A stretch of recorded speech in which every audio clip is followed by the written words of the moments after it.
Pas largimit të Limit nga shtëpia e Big Brother, Alba mbetet e tronditur dhe e shkatëruar emocionalisht. Që nga momenti kur dera u mbyll pas tij, ajo duket sikur ka humbur orientimin. Qëndron e ulur për disa çaste, pa folur, me sytë e mbushur me lodh, ndërsa fytyra e saj tregon dhimbje të thellë. Shtëpia vazhdon ritmin e saj, por për Albën gjithçka duket sikur ka ndaluar. Me kalimin e minutave, Alba shpërthen në lodh. Ajo qan pa pushim dhe thot se nuk e përballon dot mungesën e Limit. Zëri i saj është i dridhur dhe i mbushur me dëshpërim. Ajo shprehet hapur se nuk ka kuptim të qëndrojë më në Big Brother patë, sepse për të, Limi ka qenë arsyeja kryesore pse ajo vazhdonte të luftonte çdo ditë aty brenda. Alba fillon të flasë me vete, duke kujtuar momentet që ka kaluar me Limin, debatet, pajtimet, afërsinë dhe gjithçka që i ka lidhur. Ajo thot se pavarësisht gjithçkaje që kanë kaluar, ai ka qenë njeriu i saj më i afërt në shtëpi dhe se pa të ndihet bosh. Lotët nuk i ndalen dhe frymëmarrja e saj bëhet e rënduar. Banorët e tjerë përpiqen t'i afrohen, ta qetësojnë, t'i flasin, por Alba duket sikur nuk dëgjon askënd. Ajo tund kokën dhe përsërit se nuk mund të qëndrojë më. Ajo e thot qartë se Big Brother pa Limin nuk ka më asnjë kuptim për të. Çdo fjalë që thot është e mbushur me dhimbje dhe vendosmëri. Pas një kohe, Alba ngrihet dhe merr një vendim të prerë. Ajo thot se po largohet, se nuk mund të vazhdojë më lojën dhe se nuk është e fortë të rrijë aty duke e ditur që Limi është jashtë. Vendimi i saj është emocional, por i vendosur. Ajo nuk lë hapësirë për dyshime. Momentet e përgatitjes për largim janë shumë të rënda. Alba ecën ngadalë nëpër shtëpi, duke parë ambientet ku ka kaluar ditë të tëra. Çdo cep i shtëpisë duket sikur i sjell kujtime. Ajo ndalet për pak, merr frymë thellë dhe sytë i mbushen sërish me lodh. Emocionet e saj janë të forta dhe të pakontrollueshme. Kur vjen çasti i fundit, Alba u drejtohet banorëve me një zë të dobët.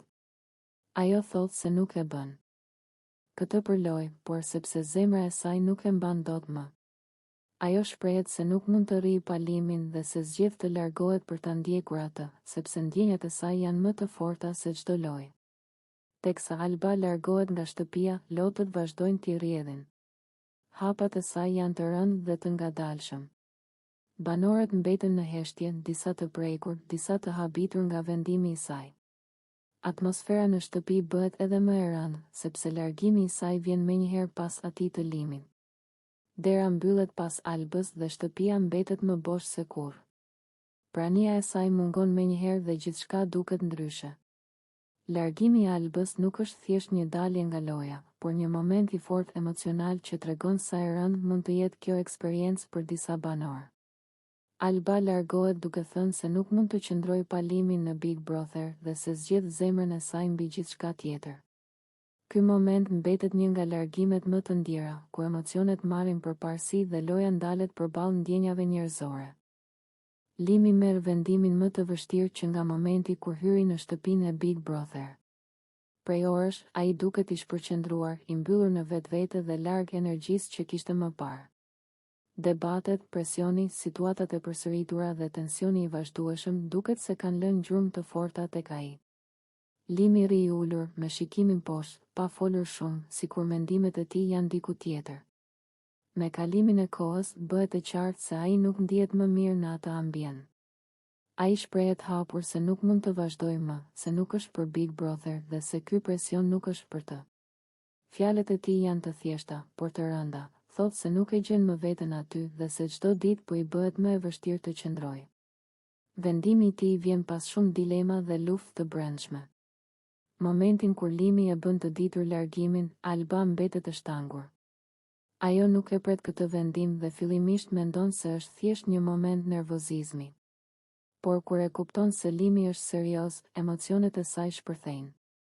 Alba fillon të qaj pa u ndalur, me lotë që i rrjedhin vazhdimisht, ndërsa përpiqet t'i flasë dhe ta bindë të mos largohet. Ajo i thot se nuk mund ta imagjinojë shtëpinë pa të, se pavarësisht debateve dhe problemeve, ai ka qenë mbështetja e saj më e madhe aty brenda. Alba e ndjen largimin e Limit si një humbje të madhe personale. Zëri i saj dridhet, fjalët i ngatërohen dhe çdo përpjekje për të folur shoqërohet me lodh. Limi e dëgjon në heshtje. Edhe ai duket i prekur, por i vendosur. Ai i thot Albës se nuk po ikën për shkak të saj, por sepse nuk ndihet më mirë me veten. Ai shprehet se ky ambient nuk i bën mirë, se presioni i lojës dhe vëmendja e vazhdueshme e kanë lodhur dhe se nuk mund të vazhdojë të shtiret sikur është mirë kur nuk është. Ndërsa Limi përgatitet të largohet, Alba vazhdon të qajë. Ajo e ndjek me sy në çdo hap, duke shpresuar deri në fund se ai do të ndryshojë mendje. Banorët e tjerë qëndrojnë përreth në heshtje, të prekur nga situata. Askush nuk flet shumë, sepse momenti është thirrën dhe emocional. Kur vjen çasti i largimit, Alba shpërthen edhe më fort në lodh. Ajo mbetet vetëm, e ulur, me duart në fytyrë, ndërsa Limi del nga shtëpia. Zëri i saj dëgjohet teksa thot se nuk e përballon dot këtë moment dhe se ndihet e thyer. Largimi i Limit lë një boshllëk të madh në shtëpi dhe veçanërisht në zemrën e Albës. Pas daljes së Limit, Alba vazhdon të qajë për një kohë të gjallë. Ajo flet me vete, përpiqet të kuptojë pse ndodhi gjithçka kaq papritur dhe pse situatat shkuan deri në këtë pikë. Dhimbja e saj është e dukshme dhe e vërtet, pa asnjë shtirje. Shtëpia e Big Brother ndryshon menjëherë pas largimit të Limit. Atmosfera bëhet më e rëndë, më e heshtur. Banorët flasin me zë të ulët, ndërsa Alba mbetet e mbyllur në dhimbjen e saj. Vendimi i Limit për t'u larguar shënon një moment të fortë dhe emocional, duke treguar se jo të gjithë mund ta përballojnë presionin e kësaj eksperience. Limi largohet me fjalët se nuk është për Big Brother dhe se duhet të zgjedhë. Benita dhe Eliona përfshihen në një debat që ka qenë i pritur për një kohë të gjatë, duke u ndjerë tensionet e mëparshme dhe konkurrenca mes tyre. Gjithçka fillon kur ato vërejnë se Klodi ka treguar interes dhe afërsi ndaj të dyjave. Ky moment ndes ndjenjat dhe xhelozin, dhe biseda fillon të marrë një kthes të fortë. Tensioni rritet gradualisht dhe biseda kthehet në një përplasje të hapur emocionale. Benita, me një ton të prerë dhe të vendosur, i thot Elionës se nuk ka nevojë të luajë lojra dhe se zemra e Klodit është diçka që nuk mund ta marrë me forcë. Ajo i shpjegon se për të, ndjenjat janë të sinqerta dhe se nuk do të tolerojë manipulime apo lojra të vogla. Eliona, nga ana tjetër, nuk qëndron e qetë. Ajo e ndërpret dhe i thot se nuk do të dorëzohet, sepse ajo ka ndjenja për Klodin dhe nuk do të lejojë askënd tjetër të ndikojë tek ai. Debati fillon të bëhet më i ashpër. Fjalët e tyre janë të drejtpërdrejta dhe të forta, secila duke mbrojtur pozicionin e vet. Benita thot se është e drejtë e saj të ketë ndjenja dhe se nuk do të tërhiqet, ndërsa Eliona përgjigjet se zemra e saj është gjithashtu e përfshirë dhe se nuk ka ndërmend të largohet pa luftuar për atë që ndjen. Gjatë bisedës, banorët e tjerë vëzhgojnë me kuriozitet, sepse konflikti mes dy vajzave duket i ngarkuar emocionalisht dhe i papritur. Secila prej tyre përpiqet të tregojë se ndjenjat e saj janë të sinqerta dhe se meriton të fitojë zemrën e Klodit. Fjalët e tyre janë të ngarkuara me emocion dhe ndjenja, dhe çdo pasazh i debatit tregon se sa shumë dëshirojnë të jenë pranë tij. Benita përpiqet të mbajë qetësinë dhe përdor arsyetimin, duke thënë se nuk duhet të ketë luftë të panevojshme, por se gjithçka do të vendoset nga ndjenjat dhe veprimet e Klodit. Ajo thekson se nuk mund të imponojë dashurinë e tij, por se zemra e saj është e sinqertë dhe kjo është ajo që ka rëndësi. Eliona nuk heq dorë dhe fillon të flasë më pasionuar, duke shprehur frikën se nëse nuk vepron, mund ta humbas mundës. Për të qenë pranë Klodit. Ajo thekson se ka investuar emocione dhe ndjenja të mëdha dhe se nuk mund të injorojë ato. Ndërsa flasin, tensioni rritet, por edhe emocionet bëhen më të dukshme. Biseda e tyre përshkallëzohet në një duel verbal, ku secila përpiqet të tregojë se është më e përputhshme dhe më e sinqertë me Klodin. Debati zgjat minuta të tëra, dhe ndërkohë që flasin, shikimet e tyre janë të forta dhe të vendosura. Çdo fjalë, çdo shikim dhe çdo gest tregon një dëshirë të fortë për të fituar zemrën e Klodit. Banorët e tjerë ndihen të përfshirë emocionalisht nga konflikti dhe disa prej tyre përpiqen ta qetësojnë situatën, por energjia mes Benitës dhe Elionës është shumë e fortë për t'u ndalur lehtë. Në disa momente, Benita qesh lehtë për të ulur tensionin, por sërish e mban vendosmërinë e saj. Eliona përgjigjet me të njëjtin intensitet, duke treguar se nuk do të dorëzohet. Ata të dy, duke parë këtë debat, ndihen të shtyrë nga emocionet dhe tensioni, duke bërë që situata të Benita i afrohet Klodit në një moment më të qetë, larg zhurmës dhe debatit të banorëve të tjerë. Atmosfera mes tyre është ngarkuar me emocione, dhe ajo vendos të flasë hapur për ndjenjat e saj.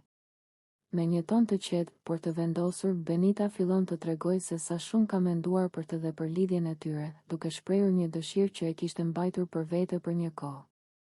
Ajo i thot Klodit se dëshiron një fëmijë me të, duke i shpjeguar se kjo është diçka që ajo e sheh si të rëndësishme dhe të bukur për të ardhmen e tyre së bashku. Benita vazhdon të shpjegojë se ajo nuk kërkon thjesht një fëmijë, por një fëmijë të mirë, të lumtur dhe të bukur, që do të pasqyronte dashurinë dhe kujdesin që ata mund të japin si prindër. Ajo i thot Klodit se kjo dëshirë nuk është thjesht një impuls momental, por diçka që e ka menduar seriozisht dhe që për të ka kuptim të thellë.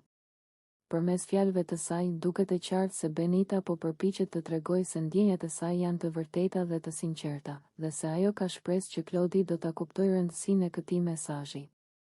Kur flet për këtë dëshirë, Klodi qesh.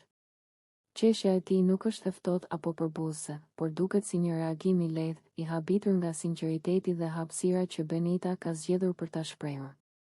Ai nuk e ndalon, por vazhdon të dëgjojë, ndërsa Benita shpreh emocionet e saj me intensitet. Ajo tregon se për të, kjo është një ëndër e bukur dhe se i ka ardhur koha ta ndajë me dikë që do dhe i beson. Benita shkon edhe më tej, duke folur për të ardhmen dhe për momentet që ajo imagjinon se mund të kalojë së bashku me Klodin dhe një fëmijë.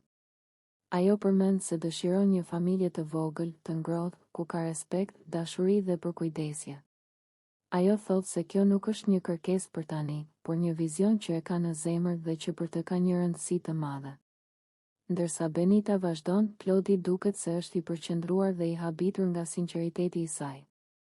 Ai qesh sërish, këtë herë më i lehtë dhe më i butë, duke treguar se ka kapur mesazhin dhe e vlerëson hapësirën e ndarë. Reagimi i tij i bën të dy të ndihen më afër dhe krijon një moment të veçantë, ku fjalët, emocionet dhe shikimet ndërthuren dhe bëjnë që koha të duket e ngadalë. Benita e mbyll bisedën duke thënë se e di që gjithçka ka kohën e vet dhe se nuk ka nxitim, por donte të shprehte atë që ndjen. Qeshja e Klodit mbetet aty si një shenjë e mirëkuptimit dhe e një reagimi të ndershëm, dhe atmosfera mbetet e ngrohtë dhe e qetë, duke lënë pas tensionet e ditëve të mëparshme. Ky moment kthehet në një nga bisedat më të gjatë dhe më të ndjeshme mes tyre, duke treguar afërsi, emocion dhe besim që krijohet vetëm në marrëdhënie të sinqerta. Ludo vendos të flasë hapur dhe pa rrotulla për ndjenjat e tij ndaj Benitës, në një moment që duket i ngarkuar emocionalisht.